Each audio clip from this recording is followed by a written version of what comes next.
Shalom semua, kita bersyukur oleh karena kita dapat bertemu lagi di dalam program Bicara Sabda.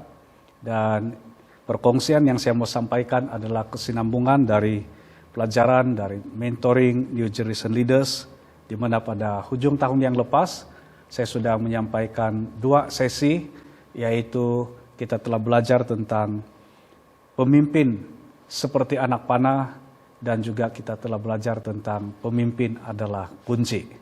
Dan belum terlambat untuk saya ucapkan selamat tahun baru kepada kita semua. Pada malam ini kita teruskan, ini adalah sesi yang ketiga daripada program ini. Dan di sesi yang ketiga ini saya mau sampaikan tentang kepimpinan dinamik. Mari kita baca firman Tuhan ini terlebih dahulu dari 2 Raja-Raja pasal yang ke-6, ayat 15 sehingga ayat yang ke-17. Dan saya akan baca firman Tuhan ini dari terjemahan bahasa Indonesia masa kini. Mungkin tidak begitu populer bagi saudara terjemahan ini, tetapi tidak jauh beza daripada terjemahan yang lain. Namun saya suka dengan beberapa perkataan ataupun dari terjemahan ini di dalam penyampaian atau dalam penjelasan yang saya mau kongsikan. 2 Raja-Raja pasal yang ke-6 ayat yang ke-15 hingga ayat yang ke-17. Besoknya pagi-pagi sekali ketika pelayan Elisa bangun dan keluar, ia melihat tentara Syria mengepung kota itu lengkap dengan kuda dan kereta perang mereka. Jadi ia kembali kepada Elisa dan berkata, "Celaka kita Tuan, apa yang harus kita lakukan?" "Tidak usah takut," jawab Elisa. "Yang ada di pihak kita lebih banyak daripada di pihak mereka." Lalu Elisa berdoa, "Tuhan, semoga engkau membuka mata pelayanku supaya ia melihat."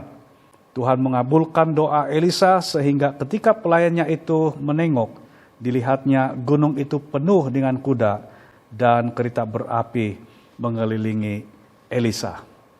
Latar belakang dari kisah ini adalah Raja Syria, atau dalam terjemahan lain adalah Raja Aram. Beberapa kali merencanakan dan mengerahkan tenteranya untuk menyerang Israel. Tapi setiap kali serangan dilancarkan ataupun direncanakan, semua strategi perang atau kedudukan tentera dari Raja Syria ini diketahui oleh Raja Israel, sehingga dengan mudah dapat dipatahkan serangan yang dilakukan oleh Raja Syria dan tenteranya. Dan itu membuatkan Raja Syria mengesyaki ada di kalangan pegawainya ataupun di kalangan tenteranya yang membocorkan rahasia ketenteraan mereka. Lalu dipanggillah pemimpin-pemimpin dan menanyakan tentang hal itu. Tapi akhirnya seorang daripada pemimpinnya berkata, sebenarnya tidak ada yang membocorkan rahasia itu. Tetapi yang membocorkan rahasia itu adalah seorang yang bernama Elisa. Dia dapat memberitahukan kepada Raja Israel apa yang Tuanku rencanakan, meskipun itu Tuanku rencanakan di tempat tidur. Dan setelah maklumat itu disampaikan, maka Raja Syria mengarahkan untuk mendapatkan Elisa, hidup atau mati. Lalu dikerahkanlah perang setelah diketahui di mana Elisa, yang mana Elisa pada waktu itu dia tinggal di sebuah kota yang dinamakan kota Dotan. Lalu tentara dikerahkan ke Dotan dan telah mengepung kota itu pada waktu malam, dan berlakulah seperti yang kita baca di ayat yang ke-15 hingga ayat yang ke-17.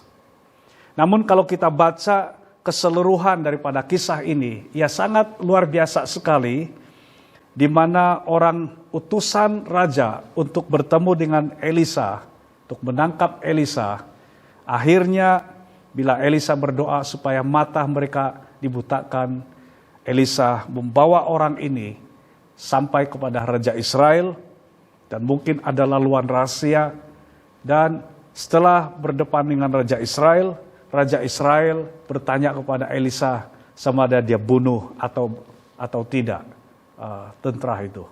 Dan Elisa berkata, kita tidak perlu bunuh, tapi berilah hidangan makanan, dan perlakukan dengan baik. Sehingga daripada peristiwa itu, tentara ini kembali kepada Raja Syria dan mengatakan bahwa sebenarnya Israel bukan ancaman kita. Mereka telah perlakukan kita dengan baik. Bahkan Elisa itu adalah orang yang baik. Dan firman Tuhan mengatakan bahwa terjadi keamanan di antara Syria dan Israel untuk satu tempoh yang cukup lama. Tetapi di sini kita belajar berapa perkara yang sangat penting tentang kepimpinan, khususnya kepimpinan dinamik. Yang saya secara pribadi apabila membaca tentang kisah ini, saya perhatikan bukan hanya Elisa tetapi pelayan Elisa yang bertepatan dengan mentoring New Generation Leaders. Elisa sebagai pemimpin senior dan pelayannya itu adalah pemimpin baru yang dimentor oleh Elisa dan dapat memperlihatkan dan dapat mempelajari sesuatu dari Elisa tentang kepimpinan dinamik. Pastinya kita berhadapan dengan situasi yang sukar di dalam kepimpinan yang tanpa kita jangka. Dalam satu keadaan ataupun satu tingkat tertentu, ramai pemimpin yang akan menghadapi situasi merasa tidak berdaya dan ingin menyerah apabila berhadapan dengan cabaran. Dan kalau kita perhatikan apa yang dialami oleh Elisa, dalam keadaan terkepung, tidak ada jalan keluar, pasti situasi itu akan mempengaruhi atau coba mempengaruhi untuk merasa tidak berdaya dan mau menyerah. Kepimpinan dinamik atau dynamic leadership adalah suatu kemampuan untuk menghadapi kesukaran apapun dalam kepimpinan. Pemimpin dinamik atau kepimpinan dinamik akan menolong kita untuk mengatasi situasi, bukan kita yang dipengaruhi oleh situasi. Nah, kita akan belajar pada malam ini tentang apakah yang harus ada di dalam diri kita sebagai pemimpin agar kita memiliki kepimpinan dinamik. Dari pembacaan yang kita baca sebentar tadi, kita akan belajar 3 hal yang sangat penting tentang yang harus ada di dalam diri kita sebagai pemimpin agar kita menjadi pemimpin yang dinamik. Yang pertama ialah mengatasi ketakutan. Kalau kita baca ayat yang ke-15, dari ayat yang ke-15, besoknya pagi-pagi sekali ketika pelayan Elisa bangun dan keluar, yang melihat tentara Syria mengepung kota itu lengkap dengan kuda dan kereta perang mereka. Jadi ia kembali kepada Elisa dan berkata, "Celaka kita Tuan, apa yang harus kita lakukan?" Ayat 16. "Tidak usah takut," jawab Elisa. Nah, perhatikan pelayan Elisa dan Elisa ketika berhadapan dengan situasi ini di mana kota Dotan tempat mereka tinggal ini sudah dikepung oleh tentara musuh, yaitu tentara Syria. Yang dikatakan di sini lengkap dengan kuda dan kereta perang. Ini suatu yang menggerunkan pada waktu itu di dalam situasi peperangan. Respon daripada pelayan Elisa adalah, "Celaka kita Tuhan, apa yang harus kita lakukan?" Namun respon daripada Elisa dalam hal itu adalah dia katakan, "Tidak usah takut." Kedua mereka ini berhadapan dengan situasi, masalah, keadaan yang sama. Tapi kenapa respon berbeza? Yang seorang, "Celaka kita Tuhan, apa yang harus kita lakukan?"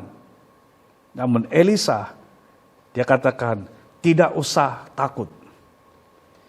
Ini mengingatkan kepada kita bahwa dalam kepimpinan dinamik, pentingnya kita sebagai pemimpin, kita mengatasi ketakutan. Bukan tidak ada ketakutan, tapi kita harus mengatasi ketakutan.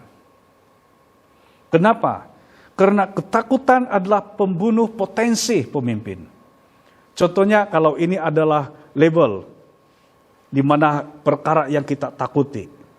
Dan ini adalah label di mana ini adalah keberanian kita. Kalau seandainya keberanian kita ini berada di bawah ketakutan ini, maka kita tidak akan dapat mengatasi ketakutan ini. Apa yang kita harus lakukan? Kita perlu lebih berani. Label keberanian kita lebih tinggi daripada apa yang kita takuti. Dan ini yang berlaku kepada Elisa. Hal yang sama yang ditakuti oleh pelayannya, tapi yang membezakannya, Elisa menjadi lebih berani daripada apa yang ditakuti. Lebih berani dari orang yang dia pimpin. Ada dua ketakutan yang amat berbahaya dalam kepimpinan. Yang pertama adalah takut gagal, dan yang kedua adalah takut tertolak. Takut gagal, sehingga membuatkan kita ragu-ragu, tidak mau lakukan kalau sekiranya ada cabaran. Dan kadang-kadang karena pengalaman kegagalan ini maka ada trauma, sehingga tidak mau melakukan. Dan ini oleh karena pemahaman tentang hal yang Tuhan percayakan itu adalah semata-mata untuk kita mengejar sukses atau keberhasilan. Sebenarnya yang Tuhan tuntut dari kita bukan sukses atau keberhasilan semata-mata. Kalau sekiranya itu di dalam definisi berhasil bagi kita. Contohnya untuk Tuhan perintahkan kepada kita untuk menyampaikan Injil kepada satu suku yang belum mendengar Injil. Dan kita lakukan, tetapi belum ada orang yang percaya Yesus, kita ditolak. Lalu karena pengalaman itu, kalau ada suku yang lain yang Tuhan percayakan pun kita tidak lagi mau menginjili. Oleh karena kita takut hal yang sama akan berlaku, gagal juga.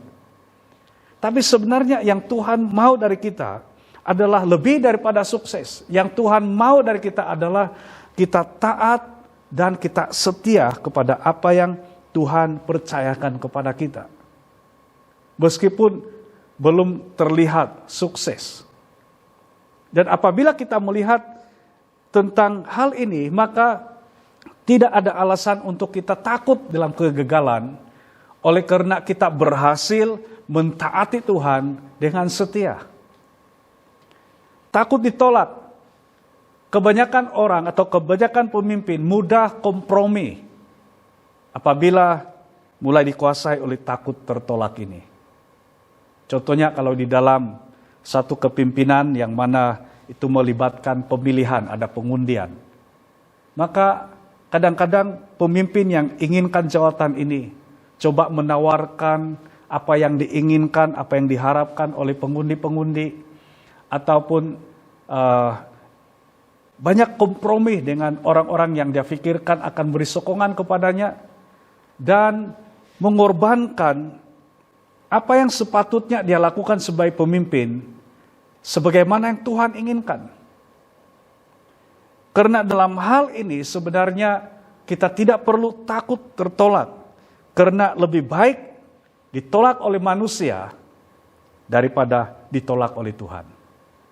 Jadi apabila kita mentaati Tuhan dan hidup dalam ketaatan kepada Tuhan, jangan takut kalau sekiranya ditolak oleh manusia pun. Karena lebih baik saudara ditolak oleh manusia daripada ditolak oleh Tuhan. Lebih baik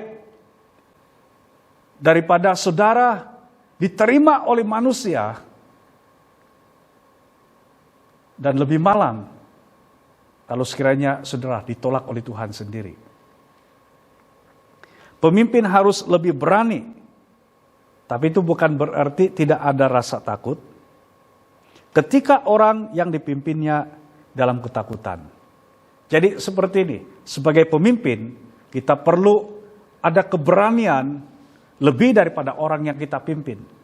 Seperti Elisa, pelayannya ini adalah pemimpin baru yang dia mentor.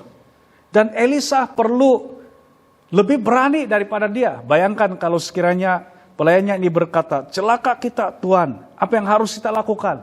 Lalu Elisa meresponinya, apalagi yang kita boleh buat? Matilah. Saya masih ingat ketika di awal pelayanan dahulu, ada seorang pemuda, dia pelajar di university, dan itu adalah sesi sesuai kenal, Dan di sesi suara kenal itu, setiap mereka yang diperkenalkan itu akan ditayangkan slide di mana muka mereka akan ditampilkan dan juga biodata mereka beserta dengan moto. Lalu di situ yang menarik kepada saya adalah di motonya itu dia tuliskan begini, "Don't say matai before you try." Matai itu dalam bahasa dusun, tapi dalam bahasa Malaysia adalah mati. Yang maksudnya jangan katakan matilah sebelum engkau mencoba. Don't say matai before you try. Dan ini satu motivasi untuk membuat dia berani untuk berhadapan dengan tantangan dan tidak mudah menyerah. Dan inilah yang berlaku kepada Elisa. Jika Anda tidak hidup dalam takut akan Tuhan, maka segala sesuatu Anda akan takuti. Sebaliknya, jikalau Anda takut akan Tuhan, tidak ada apa-apa yang perlu saudara takuti. Dan saya percaya ini adalah kekuatan yang Elisa miliki, yang memampukan dia menjadi pemimpin dinamik yang dapat mengatasi ketakutan. Ketakutan kepada manusia, ketakutan kepada musuh, ketakutan kepada ancaman, oleh karena Elisa lebih takut akan Tuhan daripada apapun juga. Yang kedua yang kita belajar tentang perkara ataupun hal yang perlu kita sebagai pemimpin miliki untuk kita menjadi pemimpin yang dinamik. Yang kedua adalah sentiasa berada di pihak Tuhan. Ayat yang ke-16, firman Tuhan berkata, yang ada di pihak kita lebih banyak daripada di pihak mereka. Waktu pelayan Elisa ini melihat mereka dikepung oleh musuh yang begitu ramai, begitu banyak, maka dia menjadi sangat takut. Tetapi Elisa memberikan keyakinan kepada dia bahwa yang ada di pihak mereka itu lebih banyak daripada yang di pihak mereka. Ini kita belajar tentang pemimpin harus membela apa yang benar dan berani menyatakan apa yang salah. Bukan soal siapa yang benar dan siapa yang salah. Nah, perhatikan di sini tentang apa dan siapa. Membela apa yang benar, berani menyatakan apa yang salah. Jadi itu adalah tentang sikap atau perilaku atau perkara-perkara yang tidak sejalan dengan Tuhan. Kita harus berani untuk menyatakannya, membela apa yang benar. Tapi bukan berfokus kepada siapa yang benar, siapa yang salah. Kalau kita sebagai pemimpin lebih fokus kepada siapa, maka kita akan lebih cenderung untuk menyingkirkan orang dan ada yang istilah yang dikatakan lebih pilih kasih. Siapa yang kita suka, yang akan menguntungkan diri kita sebagai pemimpin, maka kita akan terima, kita akan lebih rapat dengan orang itu. Berbanding dengan orang yang mungkin bertentangan dengan kita. Karena fokus kita adalah siapa. Atau kalau orang ini dia bagus dengan kita, dia baik dengan kita, walaupun dia salah, kita tetap akan naungi dia, kita tetap akan sokong dia, dan kita tidak ada keberanian untuk menegur kesalahannya. Itu suatu yang akan menghancurkan pemimpin dan kepimpinan. Bila pemimpin berada di pihak Tuhan, Tuhanlah pembelanya. Bila pemimpin di pihak manusia, tidak ada yang dapat membelanya. Jadi dalam kepimpinan, kita harus tahu kita sedang berpihak dengan siapa. Elisa, dia tahu dia berpihak kepada Tuhan. Karena semua tindakan yang Elisa lakukan, itu adalah dia bertindak sesuai dengan apa yang Tuhan nyatakan kepadanya. Ketika ada ancaman oleh karena apa yang dia lakukan, Elisa tidak takut oleh karena dia tahu dia berpihak kepada Tuhan. Dan apabila Tuhan berpihak kepadanya, Tuhanlah yang menjadi pembelanya.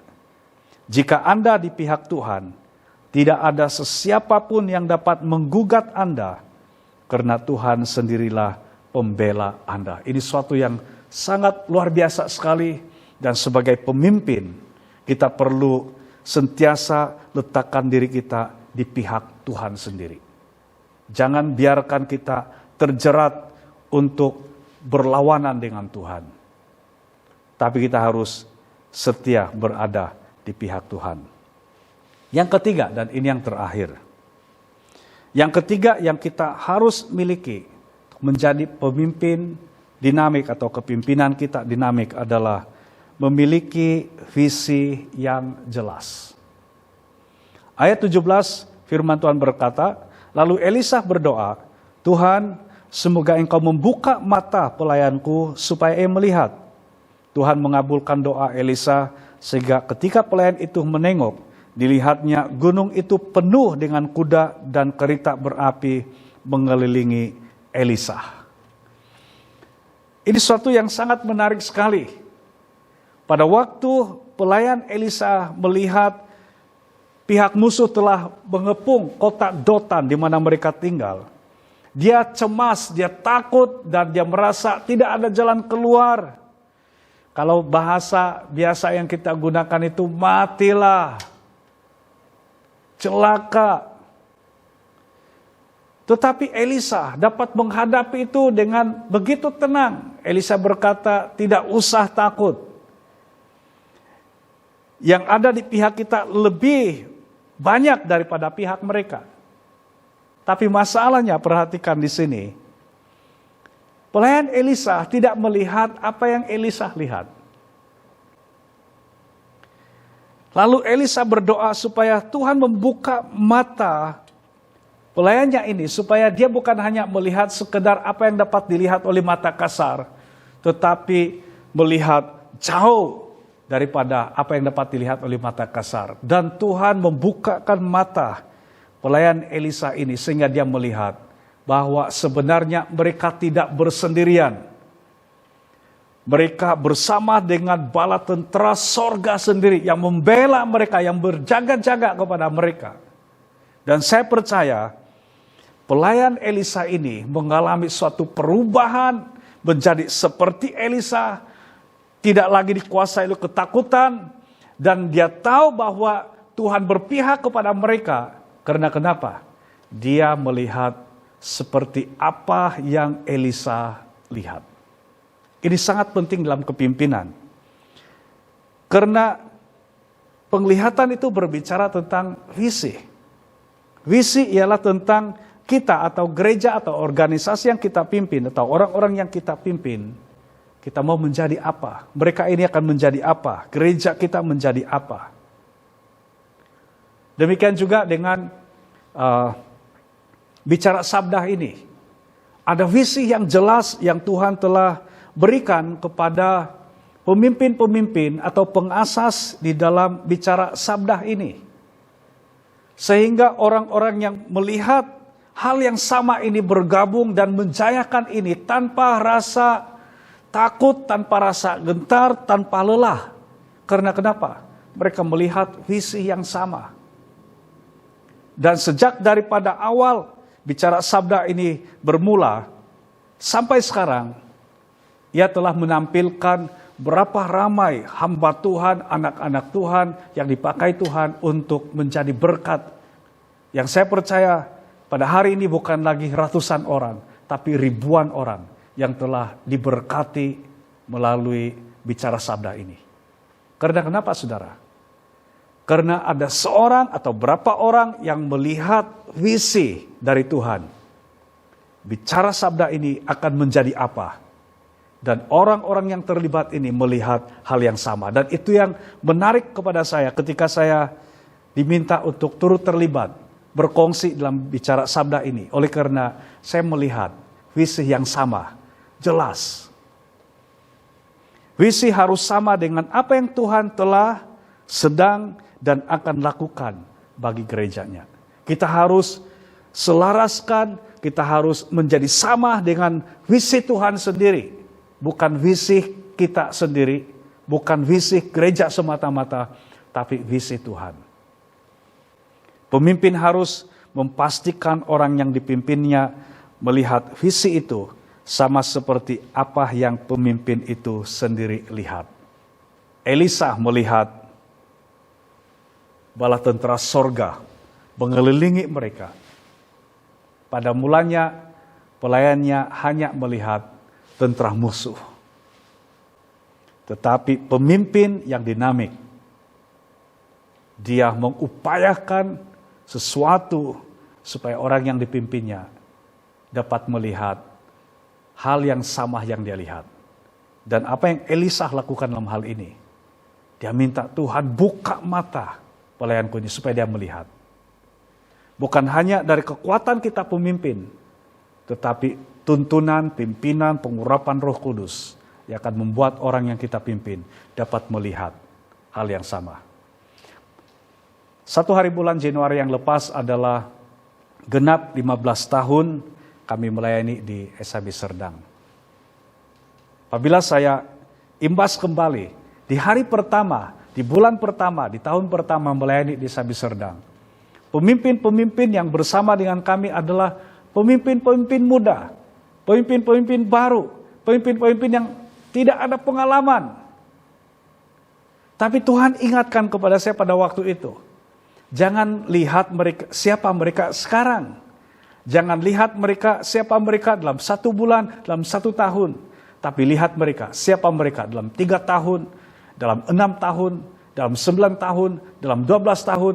Dan sekarang kami sudah bersama dengan mereka 15 tahun. Beberapa di antara mereka masih bersama dengan kami dalam kepimpinan sejak dari hari pertama saya melayani di SHB Serdang sebagai pastor sampai hari ini. Dan saya melihat suatu pertumbuhan, satu perkembangan yang begitu luar biasa. Dari mereka yang tidak berani untuk bercakap depan umum, sekarang saya boleh percayakan untuk berkhotbah. Sebagai trainer di tempat yang lain. Dan saya boleh utus untuk melayani, menyampaikan firman Tuhan di tempat yang lain juga. Dan pentingnya bagi kita pemimpin, kepimpinan dinamik yang memiliki visi yang jelas, bukan hanya kita yang melihat visi itu, tapi kita menolong orang yang kita pimpin, orang yang kita mentor sebagai pemimpin, melihat hal yang sama.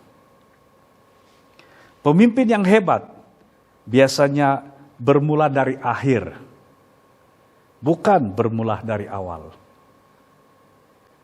Ini suatu yang selalu mengingatkan kepada saya. Kalau sekiranya ada jemaat yang baru atau ada orang baru yang bersama dengan saya selalu mau melihat dan membayangkan orang ini 3 tahun, 6 tahun, 9 tahun, 12 tahun akan datang.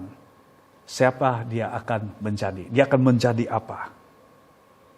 Sehingga saya dapat menghargai waktu awal itu untuk dapat digunakan sebaik mungkin untuk mempersiapkan orang ini tentang siapa dia dalam 12 tahun akan datang. Bayangkan kalau sekiranya saudara dipercayakan untuk memimpin seorang pemuda pada hari ini. Dan saudara mulai membayangkan bahwa 15 tahun akan datang pemuda ini, katakan dia akan menjadi seorang ahli politik, dia akan menjadi ahli parlemen, dan mungkin dia akan dipercayakan menjadi menteri ekonomi. Tapi pada waktu itu, dia akan memberikan satu testimoni. Orang yang banyak memberi pengaruh positif dan mempersiapkan dia menjadi pemimpin dinamik adalah saudara yang telah melihatnya, menghargainya, mementornya dari hari pertama saudara telah mengenal dia. Tanpa melihat bagaimana dia pada hari itu. Tapi saudara melihat dia, siapa dia pada masa akan datang. Bermula dari akhir, bukan bermula dari awal. Sehingga kalau kita melihat akhir, atau kita mengharapkan orang ini pada akhirnya dia akan menjadi seperti ini, maka kita akan bersungguh-sungguh dalam kesempatan yang ada itu untuk menolong dia mencapai destiny yang Tuhan inginkan bagi hidup orang itu. Saya akhiri dengan statement ini. Pemimpin dinamik membawa orang yang dipimpinnya mengatasi ketakutan, berpihak kepada Tuhan, dan mampu membuat orang yang dipimpinnya melihat seperti apa yang pemimpin itu sendiri lihat. Saya tidak bermaksud perkongsian ini menghakimi saudara. Tapi kalau sementara saya mengungsikan ini dan Roh Kudus menjamah hatimu, menyedarkan bahwa sebagai pemimpin, sama ada pemimpin yang sudah senior berpengalaman dalam kepimpinan atau pemimpin baru, pemimpin muda, saudara selalu merasa takut, tidak ada keyakinan diri. Yang Tuhan sampaikan kepada kita, belajarlah dan hiduplah dalam takut akan Tuhan. Maka dengan kehidupan yang takut akan Tuhan itu akan memampukan saudara untuk mengatasi ketakutan apapun, termasuk ketakutan di dalam kepimpinan. Atau kalau selama ini saudara mulai kompromi dan saudara dievaluasi melalui pelajaran ini, saudara mulai lebih berpihak kepada manusia, lebih berpihak kepada keinginan sendiri daripada berpihak kepada Tuhan. Mulai tetapkan kembali saudara mau berada di pihak siapa. Karena kalau saudara berada di pihak yang salah, saudara akan kecewa, saudara akan hancur. Tapi kalau saudara berada di pihak Tuhan, ini yang luar biasa. Tuhanlah yang berpihak kepada saudara. Tuhanlah yang berpihak kepada kita. Dialah yang membela kita. Dan kalau selama kita mendengar perkongsian dalam sesi ini, Tuhan mulai beritahukan kepadamu, sebagai pemimpin, saudara ada visi. Gereja atau pelayanan atau organisasi yang saudara pimpin, memang ada visi. Tapi saudara perlu pertanyakan lagi, adakah orang yang saya pimpin melihat visi yang sama, mengerti visi yang sama sebagaimana yang saya lihat, sebagaimana yang saya mengerti? Kalau belum, saudara perlu ambil tindakan untuk menolong orang yang saudara pimpin supaya dapat melihat seperti apa yang kau lihat. Bagi gereja, bagi pribadi, bagi organisasi atau apapun, siapa mereka yang Tuhan inginkan di masa akan datang. Sehingga saudara dengan semua potensi yang Tuhan telah percayakan dalam kepimpinan dapat menuntun orang-orang ini mencapai destiny Tuhan bagi hidupnya. Mari kita berdoa. Kami bersyukur Tuhan untuk sesi ini. Saya berdoa supaya setiap kami yang mengikuti sesi ini ataupun yang menyaksikan, yang mendengar kembali perkongsian ini, supaya Roh Kudus berbicara dalam setiap diri kami. Mungkin ada di antara kami sekarang ini dalam posisi seperti Elisa. Ada di antara kami yang mana posisinya seperti pelayan Elisa. Tapi tolong kami sebagai pemimpin, baik pemimpin rohani atau pemimpin di bidang apapun, supaya kami menjadi pemimpin dinamik. Ketika kelihatan tidak ada jalan keluar seperti yang dihadapi oleh Elisa, pelayannya, dan semua penduduk dalam kota Dotan yang telah dikepung oleh tentara Syria, selalu ada jalan keluar daripada Tuhan sendiri. Dan kepimpinan Elisa telah memberikan kepada kami satu teladan tentang kepimpinan dinamik, di mana dia tidak panik apabila berhadapan dengan situasi sukar. Karena dia hidup dalam takut akan Tuhan. Dia tidak takut dengan cabaran itu. Dia berpihak kepada Tuhan. Sehingga dia tahu Tuhan berpihak kepadanya juga. Dan karena dia melihat visi yang jelas daripada Tuhan, dia mentaati apa yang Tuhan perintahkan. Sehingga orang yang dia pimpin melihat hal yang sama dan mengalami apa yang dialami oleh Elisa. Tidak dikuasai oleh ketakutan. Dan dia tahu Tuhan berpihak kepadanya. Dan juga melihat hal yang sama. Saya berdoa dimanapun posisi kami. Kalau kami seperti Elisa, kami dapat memimpin dengan dinamik. Kalau ada di antara kami yang sekarang ini dalam posisi seperti pelayan Elisa, biarlah mereka belajar daripada pemimpin mereka untuk mereka dipersiapkan menjadi pemimpin yang dinamik. Terima kasih Bapa, kami sambut berkat-Mu ini dengan penuh ucapan syukur dalam nama Tuhan Yesus. Amin. Terima kasih untuk perhatian semua dan jumpa lagi pada minggu hadapan. Pada minggu hadapan, Isnin depan adalah sesi terakhir dan kita akan belajar tentang empowering leadership ataupun pemimpin atau kepimpinan yang memberdayakan. Tuhan memberkati.